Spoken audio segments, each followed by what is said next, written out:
அனைவருக்கும் வணக்கம். இது சங்கிலியன் செய்திகள். செய்திகள் வாசிப்பவர் செய்தியாளர் எஸ். கலாதேவன். இன்றைய இலங்கையின் பிரதான செய்திகளின் முதலில் தலைப்புச் செய்திகள். ஒப்புதல் வாக்குமூலங்கள் மூலம் அரசுக்கு போர்க்குற்ற சாட்சியங்கள் தானாக கிடைத்துள்ளன. வெள்ளைக்கொடி படுகொலையில் பொன்சேகாவை சாட்சியாக்கவும் ஸ்ரீநேசன் எம்பி வலியுறுத்தி. சட்டவிரோத சொத்துக்கள் குவிப்பு யாழ்ப்பாணத்திலும் சோதனை ஆரம்பம். 50க்கும் அதிகமான பயணிகளுடன் சென்ற பஸ் கவிழ்ந்து விபத்து, ஒருவர் உயிரிழப்பு, 50 பேர் காயம். தலாவ பகுதியில் சம்பவம்.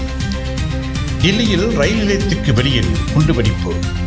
ஒட்டாஞ்சேனை துப்பாக்கி சூடு தொடர்பில் இதுவரை 7 பேர் கைது, 9 போலீஸ் குழுக்கள் விசாரணை. இனி விரிவான செய்திகள். சங்கிலியன் பார்வையாளர்களுக்கு வணக்கம். எமது இந்த சேனலிற்கு முதல் முறையாக வருபவர்கள் சேனலை சப்ஸ்கிரைப் செய்து உங்கள் பெயர் ஆதரவை வழங்குமாறு கேட்டுக்கொள்கின்றோம். போர்க்குற்ற சாட்சியங்கள் தானாகவே கிடைத்துள்ளன. வெள்ளைக்கொடி படுகொலையில் பொன்சேகாவை சாட்சியாக்கவும் ஸ்ரீநேசன் எம்பி வலியுறுத்தி. யுத்தத்துக்கு தலைமை தாங்கிய ஃபீல்ட் மார்ஷல் சரத் பொன்சேகாவை ஒரு சாட்சியமாக மாறி இசைப்பிரியா பாலியல் பலாத்கார படுகொலை, வெள்ளைக்கொடியுடன் சரணடைந்தவர்கள், படுகொலைகள் தொடர்பில் தொடர்புபட்டவர்கள் வெளிப்படுத்தியிருப்பதால் சரத் பொன்சேகாவை ஒரு முக்கிய சாட்சியாக கொண்டு இந்த அரசாங்கம் இவ்விடயங்களை உடனடியாக ஆராய வேண்டும் என தமிழரசுக் கட்சியின் மட்டக்களப்பு மாவட்ட எம்பியான ஸ்ரீநேசன் வலியுறுத்தினார். பாராளுமன்றத்தில் நேற்று திங்கட்கிழமை இடம்பெற்ற 2026 ஆண்டுக்கான வரவு செலவு திட்டம் மீதான 2ஆம் நாள் விவாதத்தில் உரையாற்றுகையிலே இவ்வாறு வலியுறுத்தியுள்ளார். சட்டவிரோத சொத்து குவிப்பு யாழ்ப்பாணத்திலும் சோதனை ஆரம்பம். யாழ்ப்பாணத்தில் சட்டவிரோத சொத்துகள் குவிப்பு என்ற குற்றச்சாட்டின் அடிப்படையில் வர்த்தகர் ஒருவரின் விற்பனை நிலையத்தில் நேற்று சோதனை நடத்தப்பட்டது. யாழ்ப்பாணம் பருத்தித்துறை வீதியில் ஆனைப்பந்தி பகுதியில் உள்ள வாகன விற்பனை நிலையம் ஒன்றிலே போலீசாரும் விசேட அதிரடிப்படையினரும் இந்த சோதனைகளை ஆரம்பித்துள்ளார்கள். பயணிகள் சென்ற பஸ் கவிழ்ந்து விபத்து, ஒருவர் உயிரிழப்பு, 50 பேர் காயம். தலாவ பகுதியில் சம்பவம். தலாவாவில் தனியார் பஸ் கால்வாயினுள் விழுந்ததில் 17 வயது மாணவன் உயிரிழப்பு, காயமடைந்த 46 பேர் அனுராதபுரம் வைத்தியசாலையில். அனுராதபுரம் தலாவ ஜெயகங்க பகுதியில் தனியார் பஸ் ஒன்று கால்வாயினுள் விழுந்து விபத்துக்குள்ளானதில் 17 வயது மாணவன் ஒருவர் உயிரிழந்ததுடன் காயமடைந்த மேலும் 46 பேர் சிகிச்சைக்காக அனுராதபுரம் போதனா வைத்தியசாலையில் அனுமதிக்கப்பட்டுள்ளதாக தம்புத்தேகம போலீசார் தெரிவித்தனர்.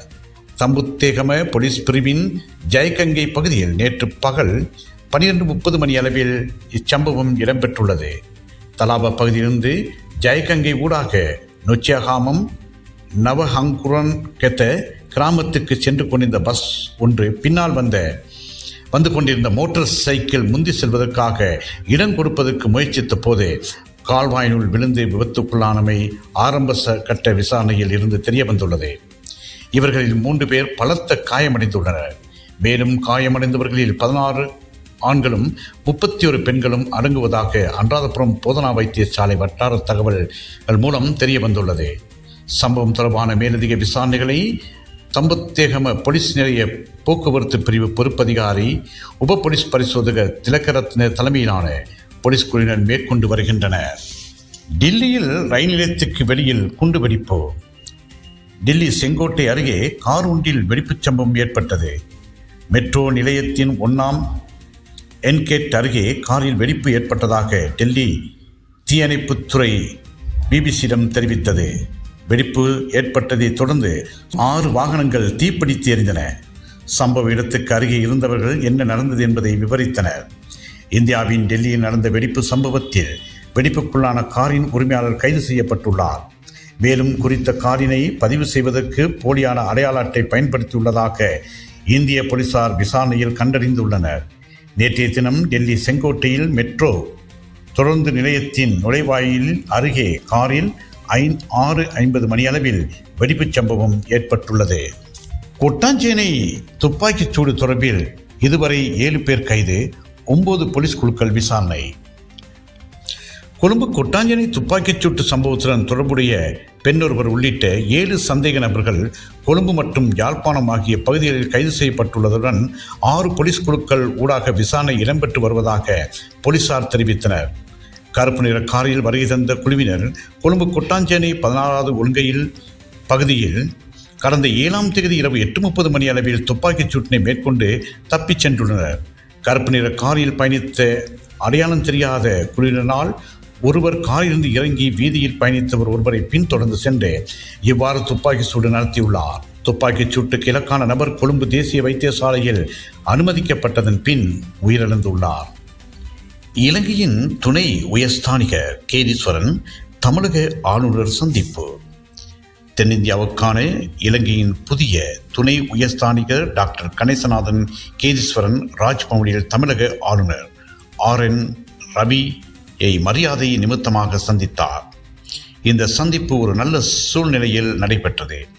மேலும் இலங்கைக்கும் இந்தியாவுக்கும் இடையிலான ஒத்துழைப்பை வலுப்படுத்துவதில் கவனம் செலுத்தியதுடன் குறிப்பாக கல்வி, தொழில் மற்றும் சுகாதாரத்துறைகளில் வாய்ப்புகளை ஆராய்வதாக இருந்தது. இந்தியாவுக்கும் இலங்கைக்கும் இடையிலான நீண்டகால மற்றும் நட்புறவுகளை ஆளுநர் மீண்டும் வலியுறுத்தியதுடன் தமிழ்நாடு மற்றும் பிற தென் மாகாணங்களின் கல்வி மற்றும் தொழில்துறை வளங்களை எடுத்துரைத்தார். மருத்துவத்துறையில் குறிப்பாக மருத்துவ உபகரணங்கள் உற்பத்தியில் உள்ள வாய்ப்புகளை வலியுறுத்தினார். எல்லை தாண்டி மீன்பிடித்த 14 தமிழக மீனவர்கள் கைது. யாழ்ப்பாணத்தில் இந்திய கடற்தொழிலாளர்கள் நேற்றைய தினம் திங்கட்கிழமை அதிகாலை கைது செய்யப்பட்டுள்ளனர். பருத்தித்துறை கடற்பரப்பை அண்டிய பகுதியில் நேற்று அதிகாலை அத்துமீறி படகுண்டில் நுழைந்து கடற்தொழிலில் ஈடுபட்ட 14 கடற்தொழிலாளர்களையும் இலங்கை கடற்படையினர் கைது செய்துள்ளனர். இந்த கடற்தொழிலாளர்களையும் அவர்களின் படகுகளையும் காங்கேசன்துறை கடற்படை தளத்துக்கு கடற்படையை கொண்டு சென்றுள்ளனர். கைது செய்யப்பட்டவர்களை மேலதிக விசாரணைகளின் பின்னர் கடற்தொழில் நீரியல் வளத்துறை அதிகாரி ஊடாக பருத்தித்துறை நீதிவான் நீதிமன்றில் உட்படுத்த கடற்படையினர் நடவடிக்கை எடுத்துள்ளனர். நீங்கள் கேட்டது இன்றைய இலங்கையின் பிரதான செய்திகள். மீண்டும் ஒரு பிரதான செய்திகள் ஊடாக உங்களை சந்திக்கும் வரை அன்பு வணக்கம்.